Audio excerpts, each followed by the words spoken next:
Hello students, how are you all. Welcome back to my YouTube channel. My name is Rafaqat. जैसा कि आप सभी को पता है, लास्ट वाली वीडियो में एक्सरसाइज 2.1 का इंट्रोडक्शन कंप्लीट कर चुके थे। आज की इस वीडियो में लेने वाले हैं एक्सरसाइज 2.1 के कुछ क्वेश्चंस, जिन्हें आप यहां देख सकते हैं। इससे पहले कि बच्चों, अगर आपने इसका इंट्रोडक्शन नहीं देखा ना, तो पहले आप उसको जरूर देख के आना, तभी जाके आपको ये अच्छे से समझ में आएगा और ये डोमेन और रेंज क्या होता है ये भी आपको अच्छे से समझ में आएगा। तो देखिए बच्चों, यहाँ पर आपके पास प्रिंसिपल वैल्यूज निकालना है। अब ये प्रिंसिपल वैल्यूज क्या है, इसका भी मैंने आपको इंट्रोडक्शन बता दिया था। प्रिंसिपल वैल्यूज का सीधा सा मतलब है मिनिमम वैल्यू। जो भी आपके पास ट्रिग्नोमेट्रिक फंक्शन है या इनवर्स ट्रिग्नोमेट्रिक फंक्शन है, उसकी जो मिनिमम वैल्यू होती है उसको ही क्या कहा जाता है, प्रिंसिपल वैल्यू कहा जाता है। और ये प्रिंसिपल वैल्यू किस में आएगी, एंगल की फॉर्म में आएगी। और ये एंगल्स जो है ना बच्चों, कुछ ये रहेंगे, मैंने जैसे कि आपको कल इंट्रोडक्शन में बताया था। तो बच्चों, इन क्वेश्चंस को सॉल्व करने से पहले एक दो फॉर्मूले और है जिसे आपको समझना पड़ेगा। जैसे कि आपको याद रखना है टोटल 6 फॉर्मूले। जैसे कि पहला फॉर्मूला आपके पास है, फॉर्मूला क्या है बच्चों, साइन इनवर्स माइनस एक्स।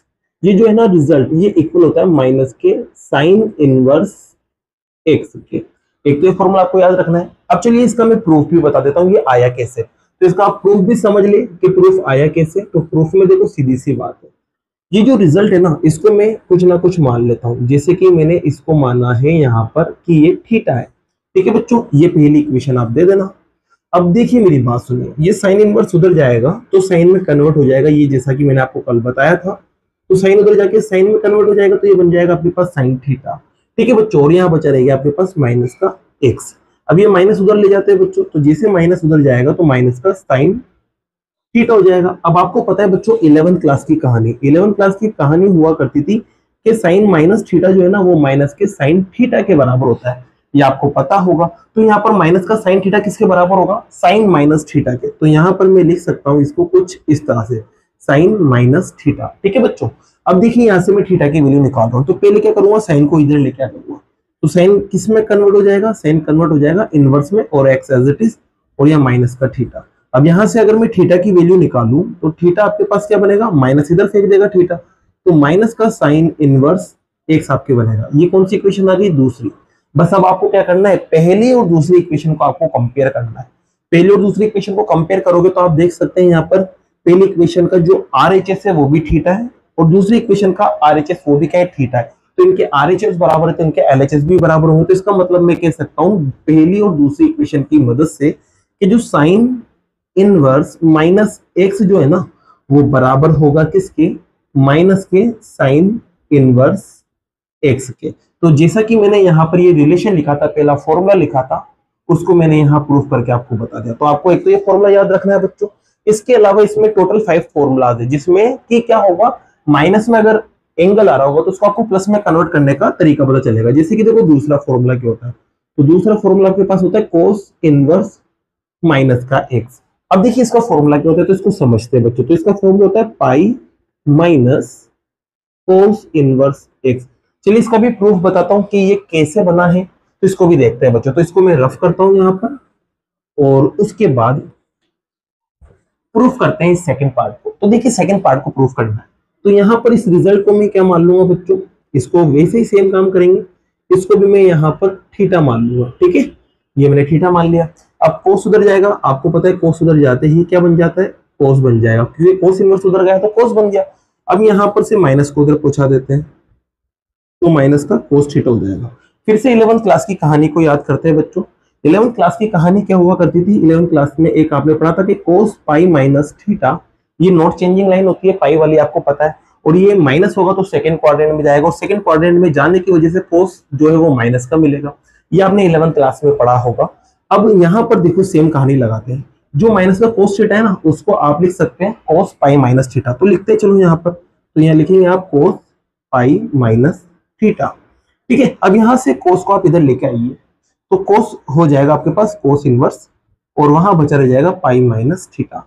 अब देखिए बच्चों थीटा को निकालते हैं, तो थीटा को निकालने के लिए क्या करेंगे, थीटा को तो इधर ले जाएंगे जिससे ये प्लस को जाएगा, और कोस को इधर ले जाएंगे जिससे ये माइनस को जाएगा। तो आपके पास थीटा का जो रिजल्ट आएगा ना, वो आएगा पाई माइनस कोस इनवर्स, और यहाँ पर बच्चों आपके पास क्या चल रहा था, एक्स भी चल रहा था, तो कोस इनवर्स एक्स आ जाएगा। अब ये कौन सी इक्वेशन आ गई, तो ये दूसरी आ गई और ये पहली आ गई। अब देखिए ये भी थीटा के इक्वल है और ये रिजल्ट भी थीटा के इक्वल है। इसका मतलब क्या होगा, दोनों का एक तरफ का रिजल्ट सेम है तो बाकी का रिजल्ट भी आपस में बराबर होगा। तो इसका मतलब मैं कह सकता हूं कि जो कोस इनवर्स माइनस का एक्स है ना, ये वाला रिजल्ट वो बराबर होगा आपके पास pi minus cos inverse x के। तो ये भी आपके पास एक फॉर्मूला होता है जैसा कि मैंने यहाँ लिखा है। तो इसी बाकी का प्रूफ भी सोल्व कर सकते हैं, बाकी के जो ट्रिग्नोमेट्रिक इनवर्स है उनके भी आप डायरेक्ट प्रूफ सोल्व कर सकते हैं। अब मैं बाकी के फॉर्मूले एज इट इज लिखने वाला हूँ। दो प्रूफ मैंने बता दिए, अब बाकी के फॉर्मूलाज आपको डायरेक्ट लर्न करना है कि कैसे क्या होगा। तो यहाँ पर बच्चों बात करते हैं तीसरे फॉर्मूले की। तो तीसरा फॉर्मूला जो है ना वो आपके पास आएगा 10 में। किसमें आएगा बच्चों? 10 इनवर्स माइनस का एक्स। तो इसमें क्या होता है, माइनस बाहर आ जाता है तो माइनस का 10 इनवर्स एक्स बनता है। ठीक है, अगला आएगा बच्चों आपके पास कोट वाला। तो यहाँ लिखेंगे आप कोट इनवर्स माइनस का एक्स। तो इसमें क्या होगा, pi minus cot inverse x बन जाएगा। इसी बच्चों आपके पास फिफ्थ नंबर पे जो फॉर्मूला आएगा वो आपके पास आएगा सेक वाला। क्या आएगा बच्चों? सेक वाला। तो सेक इनवर्स माइनस का एक्स, ये क्या होता है, ये भी सीधा सा है, pi minus sec inverse x बन जाएगा। और यहां पर बात करें सिक्स्थ नंबर पे तो ये आएगा कोसेक इनवर्स माइनस का एक्स। तो इसमें क्या होगा, माइनस बाहर आ जाता है तो जिससे माइनस बाहर आएगा तो आपके पास बनेगा माइनस का कोसेक इनवर्स एक्स। ठीक है, ये कुछ फॉर्मूलाज है जो आपको लर्न करना है साथ के साथ। बाकी का तो कल जो इंट्रोडक्शन था वो काम आएगा इसी, और ये फॉर्मूलाज भी आपको लर्न करना है। क्यों? क्योंकि देखो यहाँ पर माइनस आ रहा है, यहाँ पर माइनस आ रहा है, यहाँ पर माइनस आ रहा है, यहाँ माइनस आ रहा है, यहाँ माइनस आ रहा है, यहाँ माइनस। तो इन माइनस को सोल्व करने के लिए अपन इन फॉर्मूलाज की हेल्प लेंगे। ठीक है, तो अब बच्चों बिना कुछ देर के अपनी एक्सरसाइज 2.1 को स्टार्ट करते हो। ये ज्यादा लंबा टॉपिक नहीं है, थोड़ी सी देर में आपको समझ में आ जाएगा कि क्या है क्या नहीं है। ठीक है, तो यहाँ पर जैसे कि फर्स्ट पार्ट को मैं लेता हूँ और फर्स्ट पार्ट में आपके पास लिखा हुआ है बच्चों साइन इनवर्स माइनस का 1/2। ये पहला पार्ट था बच्चों। अब देखो यहाँ पर माइनस में एंगल आ रहा है, जब भी माइनस में आ जाए ना इनवर्स के अंदर तो आपको पता है साइन की कंडीशन में माइनस बाहर आ जाएगा और साइन इनवर्स एक्स बचा रह जाएगा। तो यहाँ पर क्या करेंगे बच्चों, माइनस को बाहर फेंकते हैं और आपके पास बचा रह जाएगा साइन इनवर्स 1/2। ठीक है बच्चों, अब यहाँ देखो जो 1/2 है ना वो साइन में किसी ना किसी की वैल्यू होती है। अब ये साइन में किसकी वैल्यू होती है बच्चों? तो ये साइन में वैल्यू होती है 30 की। और 30 को रेडियन फॉर्म में आप क्या कहते हैं? 30 को आप कहते हैं रेडियन फॉर्म में, याद करो थोड़ा सा, π/6 कहते हैं। ठीक है, तो कहने का मतलब मैं कह सकता हूं यहाँ पर जो रिजल्ट है ये साइन π/6 के बराबर है। अब आपको पता है बच्चे एक दूसरे के अपोजिट होते हैं, कैंसिल हो जाते हैं, तो ये दोनों कैंसिल हो जाएंगे। तो यहाँ माइनस एज इट इज और यहाँ आपके पास क्या बचा रहेगा, π/6। अब ये जो वैल्यू निकली ना, बस इसको आपको देखना है कि ये रेंज के अंदर आ रही है या नहीं आ रही है। माइनस का π/6 रेंज के अंदर आ रहा है नहीं आ रहा है? तो माइनस का π/6 इसके अंदर आ रहा है नहीं आ रहा है? क्योंकि साइन का फंक्शन था तो साइन की ही रेंज देखेंगे। अब साइन की जो रेंज है वो है -90 से +90 और ये रिजल्ट है -30। तो इसका मतलब ये जो है वो रेंज के अंदर आ रहा है। तो यही आपका क्या है बच्चों, आंसर है। और अगर रेंज में नहीं आता ना तो फिर इसको अपन चेंज करते हैं। अभी आएंगे आगे क्वेश्चन जिस जो रेंज में नहीं आएंगे तो उनको चेंज कैसे किया जाएगा वो मैं आपको बताता हूँ। तो ये आपका फर्स्ट पार्ट कंप्लीट हुआ। अब लेते हैं बच्चों सेकेंड पार्ट को। तो सेकेंड पार्ट में देखो बच्चों यहाँ पर आपके पास लिखा हुआ है कोस इनवर्स √3/2। अब देखिए बच्चों यहाँ माइनस तो आ ही नहीं रहा है अंदर, तो बदलने की जरूरत नहीं है। बस आप सोचो कि यार ये कोस में किसकी वैल्यू होती है। अगर आपने सोच लिया तो आपका काम हो जाएगा। तो बच्चों देखते हैं किसको याद आया कुछ, कोस में किसकी वैल्यू होती है √3/2। तो बच्चों ये वैल्यू होती है 30 की, और 30 को अपन बोलते हैं π/6 रेडियन फॉर्म में। तो कह सकता हूँ ये कोस π/6 की वैल्यू है बच्चों। तो यहाँ लिखेंगे आप कोस π/6। अब ये दोनों एक दूसरे के अपोजिट कैंसिल हो जाएंगे तो आपके पास क्या बचा रह जाएगा, π/6। ये क्या आ गया आपका आंसर आ गया। अब लेते हैं थर्ड क्वेश्चन को। तो थर्ड क्वेश्चन में आप देख सकते हैं यहाँ लिखा हुआ है आपके पास कोसेक इनवर्स, फिर अंदर है आपके पास 2। ठीक है, अब यहाँ देखो बच्चों माइनस तो आ नहीं रहा 2 पे, तो इसका मतलब ये डायरेक्ट करना है। अब यहाँ पर कोसेक में किसकी वैल्यू होती है? तो कोई दिक्कत नहीं बच्चों, अगर आपको कोसेक की वैल्यू याद नहीं है तो आप चेक करो कोसेक उल्टा किसको होता है। तो कोसेक उल्टा होता है साइन का। अब साइन को अपन चेक करना चाह रहे थे, यहाँ पर वैल्यू को भी उल्टा करेंगे तो इसकी उल्टी वैल्यू आएगी 1/2। अब 1/2 साइन में किसकी वैल्यू होती है? तो साइन में 1/2 30 की वैल्यू होती है। तो कोसेक में ये वैल्यू भी किसकी होगी, 30 की। तो कहने का मतलब आपके पास यहाँ पर ये जो वैल्यू है ये आपको बताएगी किसकी वैल्यू, 30 की। और 30 को रेडियन फॉर्म में आप लिख सकते हैं π/6। ठीक है बच्चों, अब यहाँ देखोगे दोनों कट गए, तो कटने के बाद आपके पास क्या आया, π/6। और ये क्या है आपका आंसर है। ये सभी के सभी आंसर क्यों आ रहे हैं बच्चों, ये इसलिए आ रहे हैं क्योंकि ये जितने भी रिजल्ट निकल रहे हैं ना, जितने भी रिजल्ट निकल रहे हैं ये सारे के सारे क्या है, माइनस इनफाइनाइट से प्लस इनफाइनाइट जो भी इनकी रेंज है उनके बीच में आ रहे हैं। क्योंकि कोसेक जो है वो माइनस इनफाइनाइट से प्लस इनफाइनाइट तक होता है, बस जीरो को छोड़ के सारी वैल्यू आप ले सकते हैं कोसेक के अंदर। तो यहाँ पर ये देखो प्लस का 30 आ रहा है, और ये प्लस का 30 जो है वो माइनस 90 से प्लस 90 के बीच में और रेंज के अंदर आ रहा है, तो इसका मतलब यही इसका करेक्ट आंसर होगा। और अगर ये एंगल जो है वो रेंज के अंदर नहीं आता ना, तो इसको अलग तरीके से करते हैं, रेंज के अंदर एंगल को लाते फिर जाके आपका काम बनता बच्चों। ठीक है, तो ये थर्ड क्वेश्चन भी आपका क्या हुआ, कंप्लीट हुआ। अब लेते हैं फोर्थ क्वेश्चन को। तो फोर्थ क्वेश्चन में आप देखोगे यहाँ पर लिखा हुआ है टेन इनवर्स, फिर अंदर लिखा हुआ है माइनस का √3। देखो अब यहाँ माइनस आ रहा है, तो इस माइनस को सबसे पहले हटाते हैं। माइनस को हटाने के लिए टेन का फॉर्मूला देखेंगे। अब जब माइनस होता है तो माइनस बाहर आ जाता है, तो यहाँ से माइनस आपके बाहर आ जाएगा और अंदर बच रह जाएगा आपके पास √3। ठीक है बच्चों, माइनस बाहर आ गया, अंदर बचा रहेगा √3। अब 10 में √3 किसकी वैल्यू होती है, तो आपको पता है कि सर ये 60 की होती है, और 60 को रेडियन फॉर्म में बोलते हैं π/3। अब देख सकते हैं 10 से 10 कट गया, यहाँ आपके पास बचा एक तो माइनस का माइनस का, और यहाँ बचेगा π/3। और माइनस का π/3 जो है बच्चों आप देख सकते हैं 10 के अंदर यहाँ पर माइनस का π/3 जो है वो इसके बीच में आएगा, मतलब रेंज के अंदर है। तो ये आपका क्या है बच्चों, आंसर है। ठीक है, तो इसको आप नोट कीजिए, फिर बाकी के जो क्वेश्चन है उसको अभी अपन सॉल्व करते हैं। अब लेते हैं बच्चों नेक्स्ट क्वेश्चन को। तो पहले इसको रफ करते हैं, फिर उसके बाद नेक्स्ट क्वेश्चन को अपन उठाते हैं। तो क्वेश्चन नंबर 5 का टर्न है बच्चों। तो क्वेश्चन नंबर 5 में आप देखो यहाँ पर आपके पास लिखा हुआ है कोस इनवर्स माइनस का 1/2। अब देखिए यहाँ पर माइनस आ रहा है, अब माइनस आता है तो कोस का माइनस वाला जो एंगल है वो किस में कन्वर्ट हो जाता है, पाई माइनस कोस में। तो इसको मैं बदलूंगा सबसे पहले, तो आपका जो रिजल्ट आएगा बच्चों वो आएगा कुछ इस तरह से। यहाँ पर आ जाएगा आपके पास कोस, और सबसे पहले तो आएगा पाई, क्या आएगा पाई, फिर माइनस, फिर कोस इनवर्स। तो ये बच्चों कोस इनवर्स आ गया, और फिर यहाँ पर जो भी एंगल है उसको प्लस करके लिख देंगे। तो यहाँ एक वैल्यू जो है वो कितनी दे रखी है, माइनस का 1/2, तो यहाँ पर इसको प्लस करके लिख देंगे। ठीक है, ये मैंने वैल्यू रख दी। अब देखिए यहाँ पर आपको पता है कि कोसेक में ये किसकी वैल्यू होती है, तो ये कोसेक में बच्चों वैल्यू होती है 60 की। ठीक है, सॉरी कोस में वैल्यू होती है 60 की, तो और 60 को रेडियन फॉर्म में बोलते हैं π/3। तो यहाँ पर π/3 अपन लिख देंगे। तो यहाँ cos inverse as it is, और ये वैल्यू होती है कोस π/3 की। अब आप देखेंगे दोनों कैंसिल हो गए, यहाँ पर आपके पास बच रहेगा पाई माइनस π/3। इसको सोल्व करेंगे आप, तो आपके पास रिजल्ट आएगा 2π/3। और 2π/3 देख सकते हैं कि रेंज में आ रहा है या नहीं आ रहा है। तो इसकी जो बच्चों वैल्यू होती है वो 0 से 180 तक होती है, और ये जो रिजल्ट है ये बता रहा है किसको, 120 को। और 120 जो है 0 से 180 के बीच में, मतलब रेंज के अंदर है, इसका मतलब ये आपका क्या है, करेक्ट आंसर है। ठीक है, तो 5 वाला क्वेश्चन आपका कंप्लीट होता है। अब आप लेंगे 6th वाले क्वेश्चन को। तो 6th वाले क्वेश्चन में देखो यहाँ लिखा हुआ है टेन इनवर्स माइनस 1/2। डायरेक्ट बच्चों देख सकते हैं जो माइनस है उसको आप बाहर निकाल लो, 10 वाला फॉर्मूला लगा दो। ये वाला फॉर्मूला क्या कहता है, माइनस बाहर आ जाता है, तो ये माइनस बाहर आ गया, और 10 इनवर्स अंदर बचा रहेगा 1/2। बच्चों यहाँ 1/2 नहीं होना चाहिए, एक बार इसको चेक कर लेते हैं। यहाँ 1/2 की जगह बच्चों माइनस का 1 आएगा। ठीक है, तो यहाँ पर भी आपके पास क्या आ जाएगा, 1 आ जाएगा, और यहाँ पर भी क्या आ जाएगा, 1 आ जाएगा।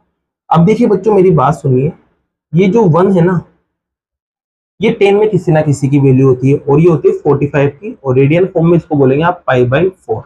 अब आप देख सकते हैं दोनों कैंसिल हो गए, तो आपके पास रिजल्ट आएगा माइनस का π/4, और यही आपका क्या आंसर है। तो 6th क्वेश्चन भी आपका कंप्लीट हुआ। अब लेते हैं 7th क्वेश्चन को। तो 7th क्वेश्चन में आप देख सकते हैं लिखा हुआ है सेक इनवर्स। क्या लिखा हुआ है बच्चों, सेक इनवर्स, और ब्रैकेट के अंदर है 2/√3। ठीक है, अब यहाँ देखेंगे बच्चों आप सेक आ चुका है, क्या आ चुका है, सेक। अब सेक की वैल्यू आपको पता नहीं है, कोई दिक्कत नहीं है, कोस को याद कर लो, क्योंकि सेक क्या होता है, कोस का उल्टा होता है। अब कोस को निकालेंगे अपन, तो वैल्यू को उल्टा करके देखना पड़ेगा, और वैल्यू को उल्टा करेंगे तो यहाँ पर आएगा √3/2। और कोस में √3/2 वैल्यू किसकी होती है, तो कोस में √3/2 जो वैल्यू होती है वो 30 की होती है, और 30 को बोलते हैं π/6। तो इसका मतलब ये π/6 की वैल्यू है बच्चों। तो यहाँ पर पहले तो सेक एज इट इज, और यहाँ पर आ जाएगा आपके पास सेक π/6, क्योंकि 30 की वैल्यू होती है। सेक से सेक कैंसिल हो गया, यहाँ पर आपके पास रिजल्ट क्या बचा रह जाएगा, तो रिजल्ट बचा रह जाएगा आपके पास π/6, और यही आपका आंसर है। क्यों आंसर है, क्योंकि π/6 भी इस रेंज के अंदर आ रहा है। π/2 को छोड़ के बाकी कुछ भी वैल्यू सकती है इस रेंज के अंदर, ठीक है, उस रेंज के अंदर आ रहा है, इसका मतलब ये आंसर है। अब यहाँ पर बच्चों 6 7 कंप्लीट होता है तो अब लेते हैं 8th को।